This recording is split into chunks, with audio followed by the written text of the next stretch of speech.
ever been hiking out west, or maybe even backpacking out west, you've seen probably the same sign that I've seen lots of times. And it says, remember your bear spray. And if you see people out there that work out there, or rangers or something like that, they might even stop you and say, do you have your bear spray? Why are they so concerned about you having bear spray? Well, because there's bears, and there's big bears, bears that are 4 times the size of you. If you're going to walk wisely out west, wisdom would say you should carry bear spray, right? Now, more likely, if you've been hiking in Alabama and maybe you've walked through Sipsey, or maybe you've gone through Cheehaw or Talladega National Forest or something like that, you may have saw different signs. And now those signs didn't say carry bear spray. There's not really a big fear of grizzly bears in Alabama. But maybe you saw a different sign. And it's a sign that I've seen several times that says, are you carrying 2 forms of navigation?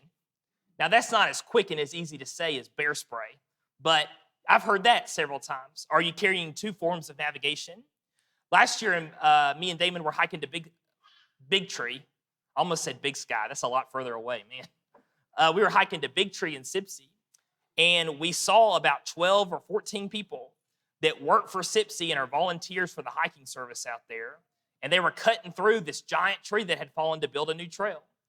And 2 of the ladies just straight up stopped us and asked us, are y'all carrying 2 forms of navigation? And then they just began to quiz us about how much we knew about Sipsey and if we were really prepared to be out there. So I just let Damon answer all the questions because I had no idea. But we were carrying 2 forms of navigation. We had a compass and we had a GPS, and those were our 2 forms. Why do people stop you in Alabama that know what they're doing and say, where are your 2 forms of navigation? Because what does walking wisely in Alabama mean? It means being prepared not to get lost. 10 people apparently, or at least 10 on average, get lost in Sipsey every year. And it's those 12, 14 guys that were out there covering out those trees are the ones that have the search and rescue hiking team that have to go find you. And so they try to get people to be prepared and say, hey, look, you need to be carrying 2 forms of navigation because you'll probably get lost. Now that I have a little bit more responsibilities at home, when I have a spouse and a daughter that depend on me, it kind of goes through your mind more. If I'm going to go out in the woods, am I walking wisely? Am I prepared? Or am I going to put myself in a dangerous situation where I may not come out? As you know, in Alabama, you get lost.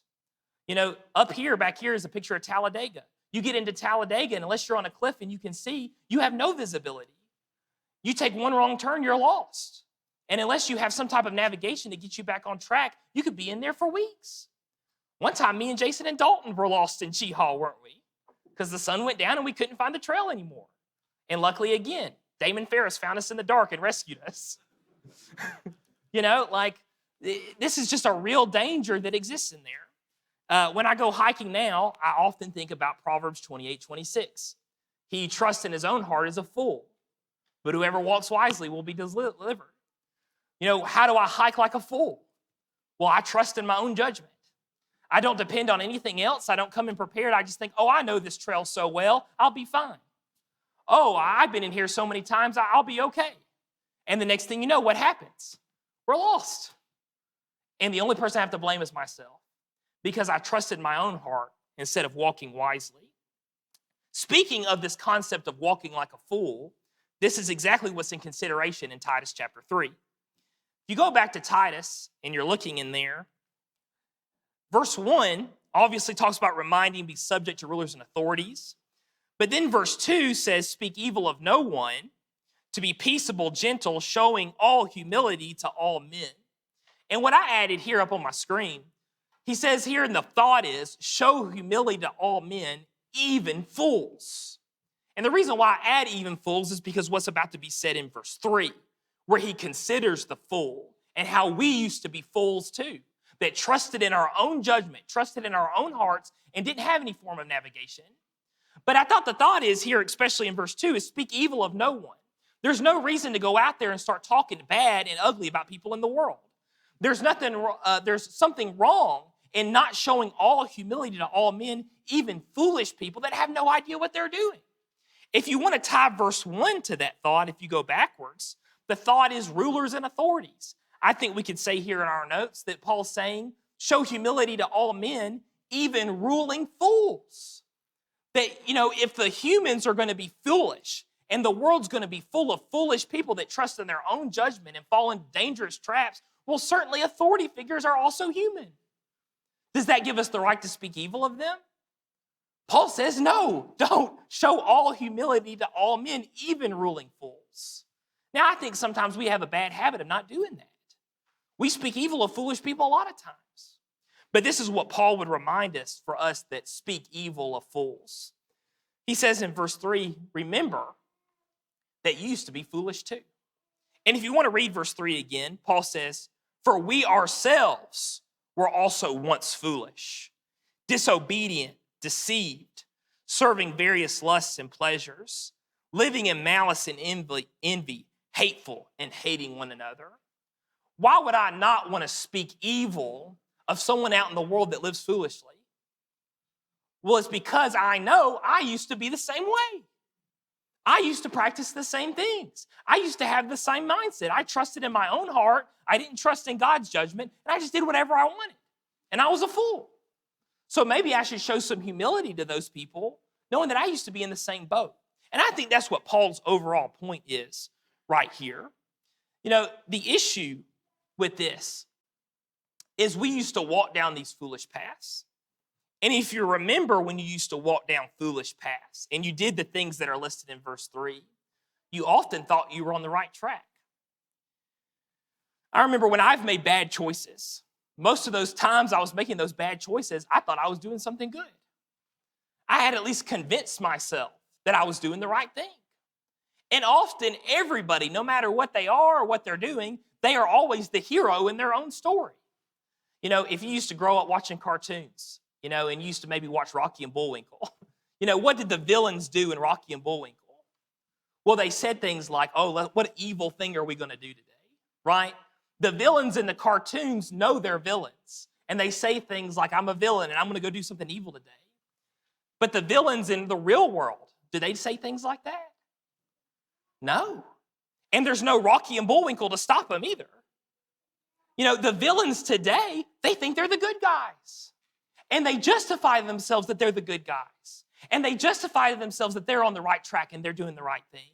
And even if they have plenty of warnings saying they're doing the wrong thing, they will tell themselves that they are on the right track. An issue with going hiking, and you go back to my little hiking analogy, often lost hikers do the same thing. They'll see trails that are not there, desperate to find solutions. That night that me and Jason and Dalton were lost in Cheehaw, we followed maybe 5 trails that were not trails at all. And if you've been out there in the woods, you've seen it, if you have any type of clearing between trees, you go, oh, the trail must be right here. And what you end up doing is just walking in circles, thinking you had found the right trail. Several years ago, Dad wanted to go take pictures.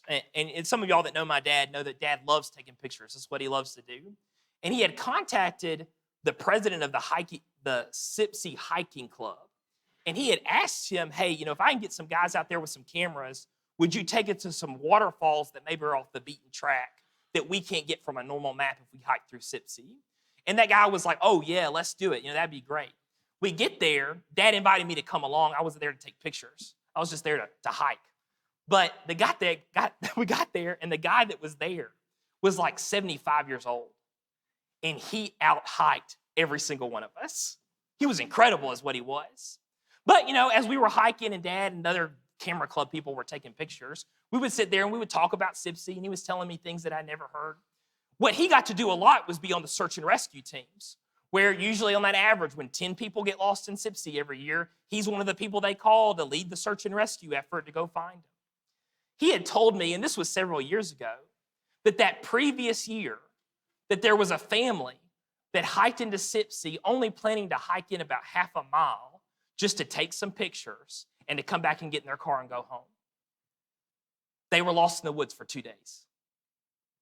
Why were they lost in the woods for 2 days? Well, he said that after they had called that night, they had never returned home, and the search and rescue team went out there to find them. But the family thought they were on the right trail. And all they had really done for 2 days was walk in circles. And as people and the rescuers came in to find them, because they were constantly on the move, they never crossed paths with them at the right time. They walked in circles for 2 days. thinking they were on the way home.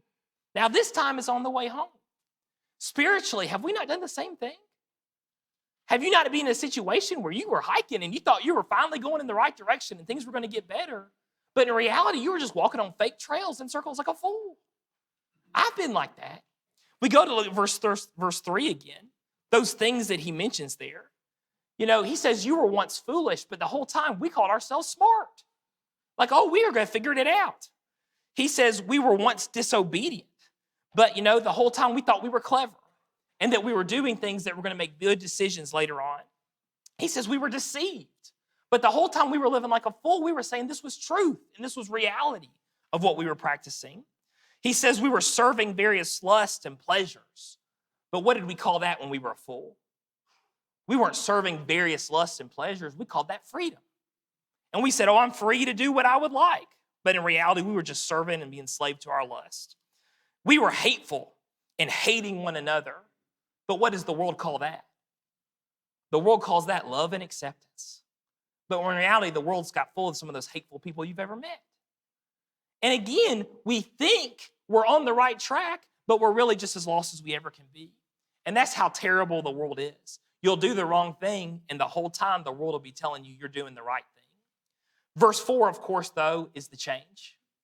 Verse 4, but when the kindness and the love of God, our Savior, toward man appeared. Now, he says, not by works of righteousness that we have done, but by grace. He came and he found us, and with his mercy, he showed us we were on a foolish path. This right here is the search and rescue. And it was done by the love and the kindness of God. And what is the love and kindness of God? It's in the Savior, Jesus Christ. And that's how we were found. He appeared.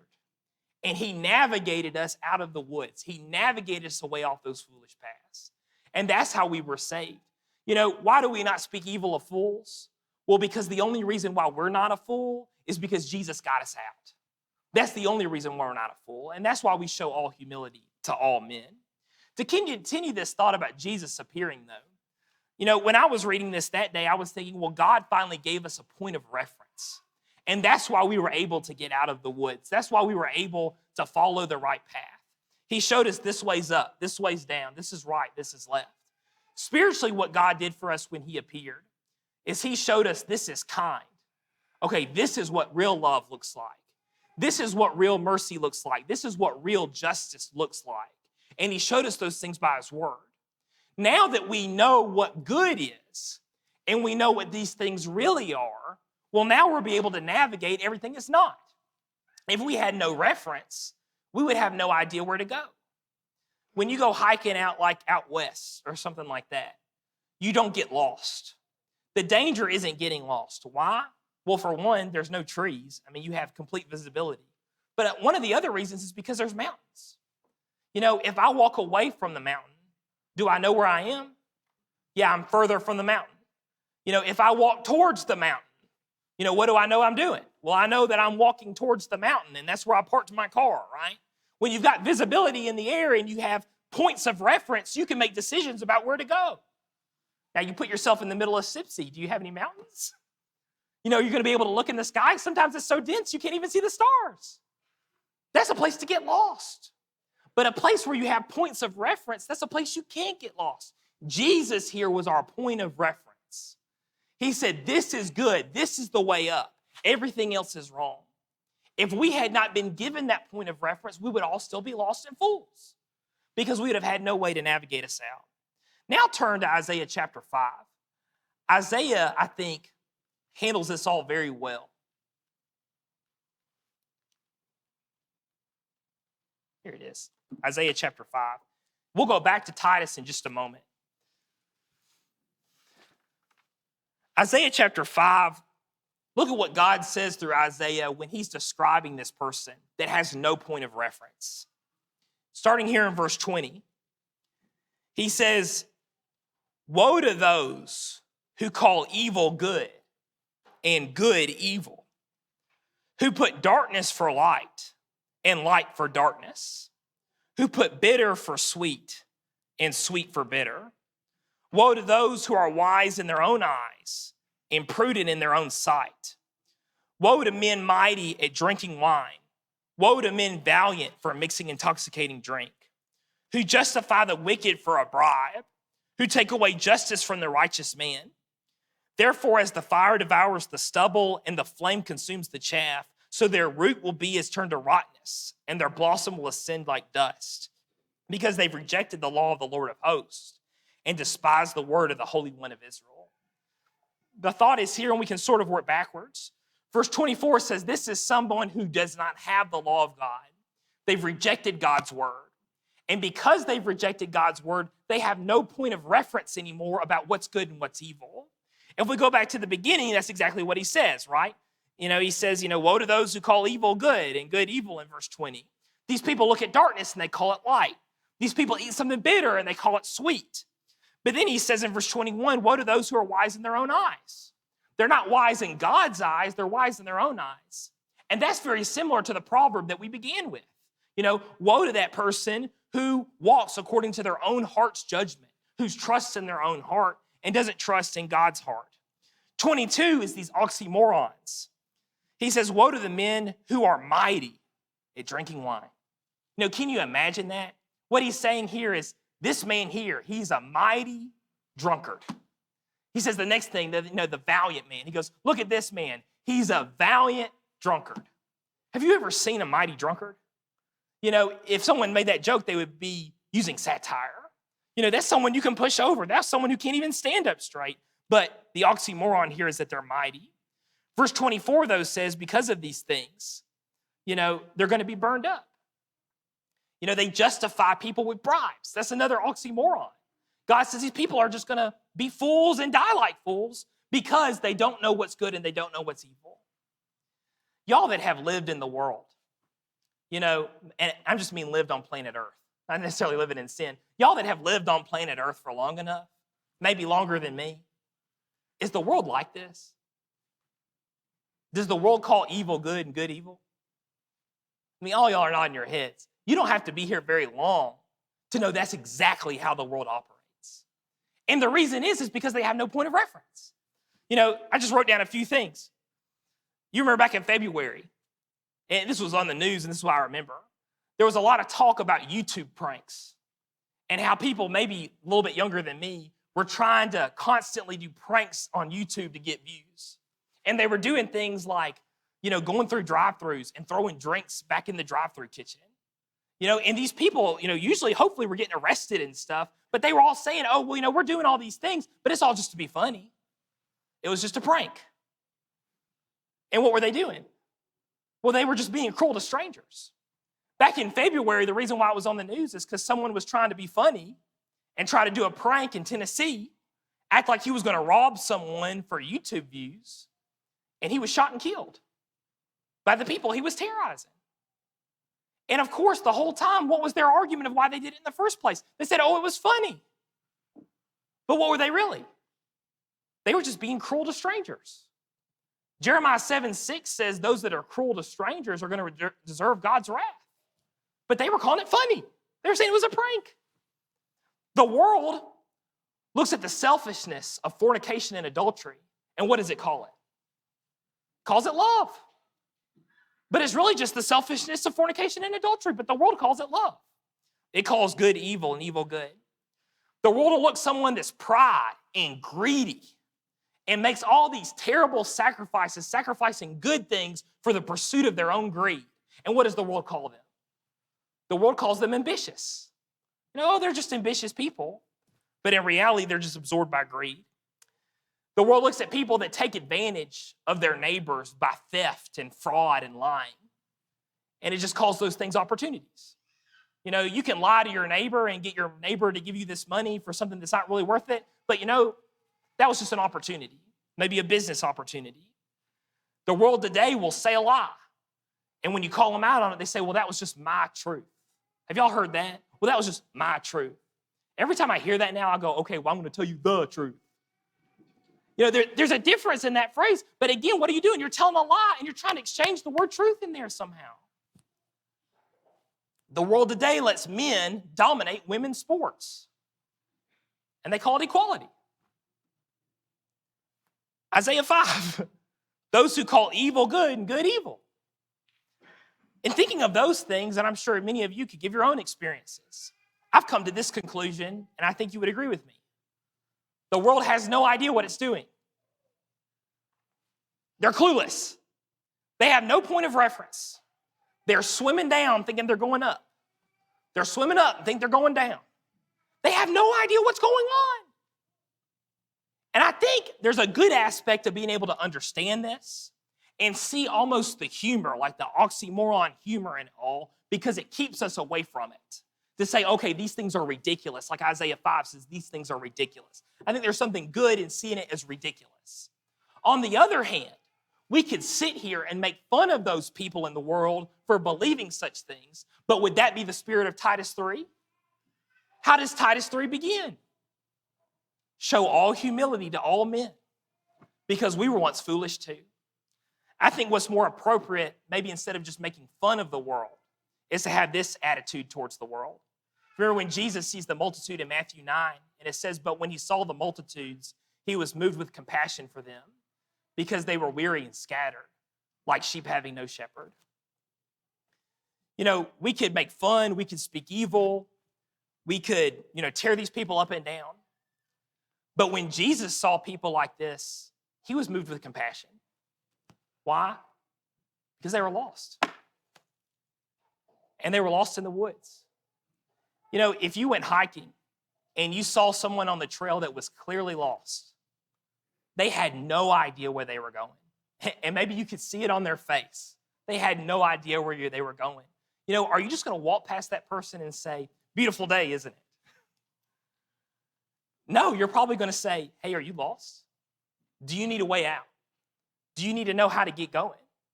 We're going to always stop and help those people so they won't be lost. Now, spiritually, do we do the same thing? When we see someone clearly lost, or do we just speak evil of them and keep on going? I think Titus is dealing with people that speak evil of them and just keep on going.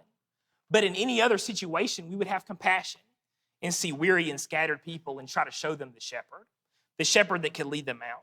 Let's go back to Titus chapter 3. And I think we've made this very clear. Without Jesus, we would have no point of reference. We would have no idea what we were doing. But since Jesus has shown us the path, we can have a good idea of what's good and what's evil. When we go back to Titus, he's made this point about grace and how we've only been justified because of Jesus' good pleasure. But then verse 8, he flips gears for a moment. And I think what he's building up to is this point. Even brethren can get off trail. And we've been specifically talking about the world being off trail, but brethren can end up in the same place. In verse 8, he says, this is a faithful saying, and these things I want to affirm constantly, that those who have believed in God should be careful to maintain good works. These things are good and profitable for men. The thought here is that good works are useful, and it would be good for us to maintain good works and to seek out those good works. But here's the comparison.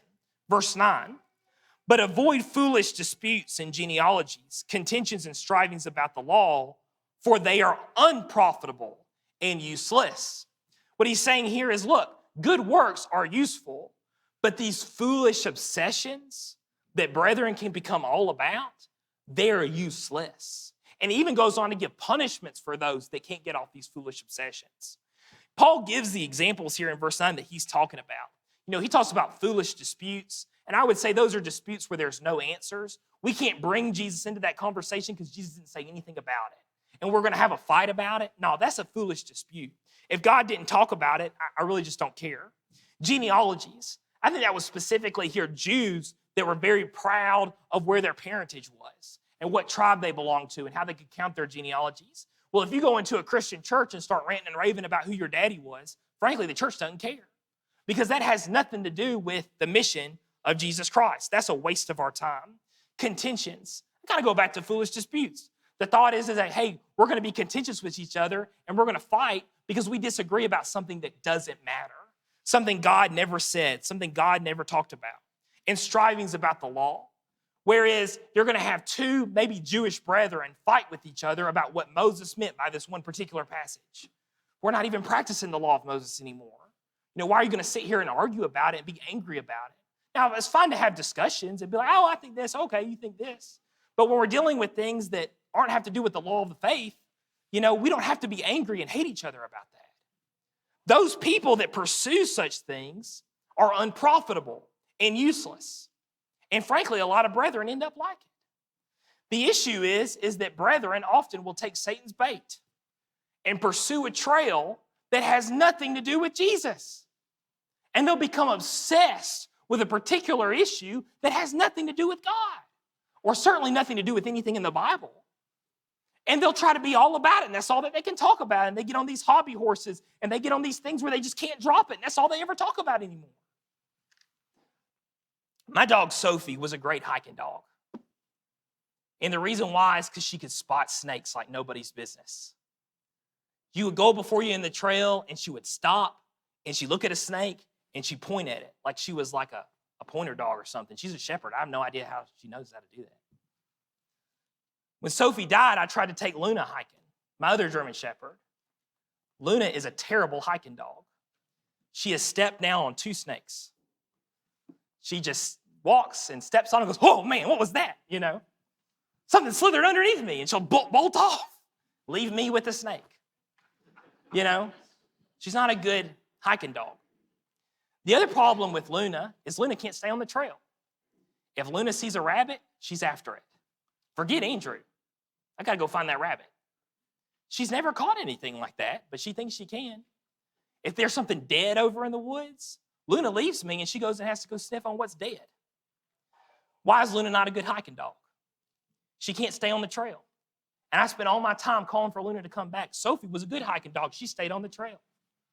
Jesus here, who are his people that are good, I'm not going to say dogs, but who are good at hiking with him? It's the people that can stay on his trail, not the people that are sniffing for Satan's bait he's leaving off in the woods all the time. There's going to be things that I'm going to see on the news. There's going to be things that my brethren say. There's going to be things and topics that I care about. And when I realize that, oh man, I'm becoming obsessed with this thing, and it has nothing to do with anything in here, I have to tell myself that's bait. That's Satan's bait to get me obsessed with something that has nothing to do with Jesus. Another issue when people go off trail is they often try to take brethren with them. They go and they look for other brethren to come and be obsessed with them. But again, it has nothing to do with Jesus. Trying to pull people away, and I think that's why Paul takes such a serious and harsh pursuit of how to handle these type of people. When we do this, we become fools again. And Paul goes on to say when we become obsessed with foolish disputes, we become warped and we're in sin, being self-condemned. Look at verse 9. He says, but avoid foolish disputes, genealogies, contentions, and strivings about the law, for they are unprofitable and useless.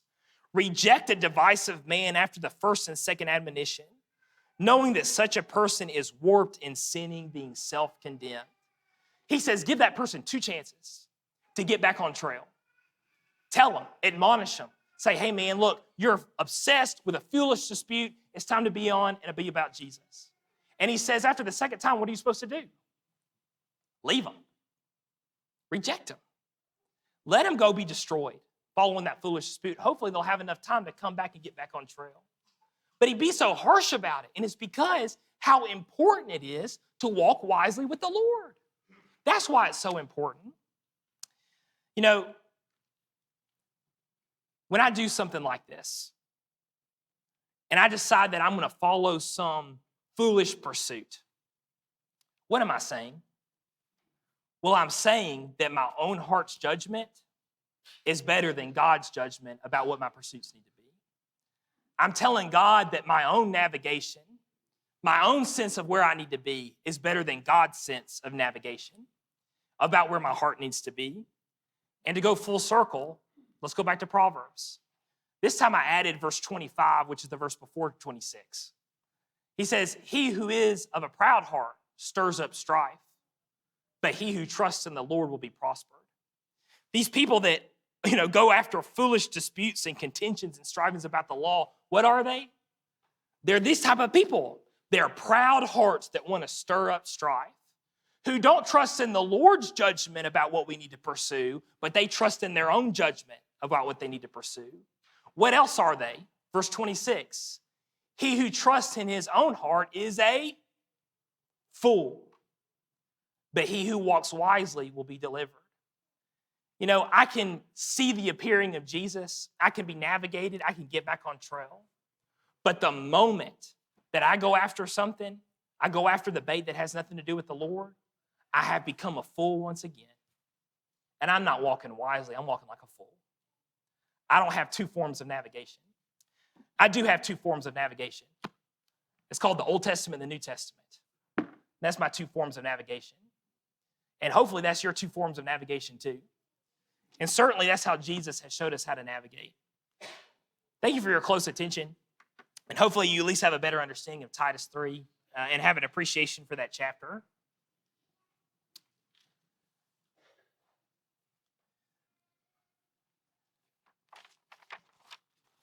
There's some parts of the trail that are hard, and there's some parts of the trail that are easy. The Lord can get you through the hard ones just like he gets you through the easy ones. When it comes to obeying the gospel, or when it comes to asking for the prayers of the congregation, the hard part in that is not the actual doing of it.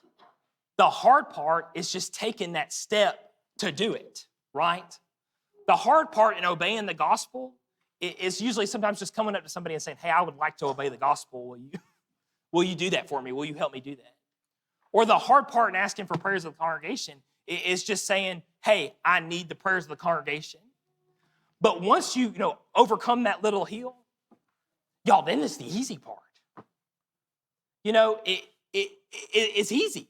All you got to do is receive the prayers of the congregation. I mean, how easy is that?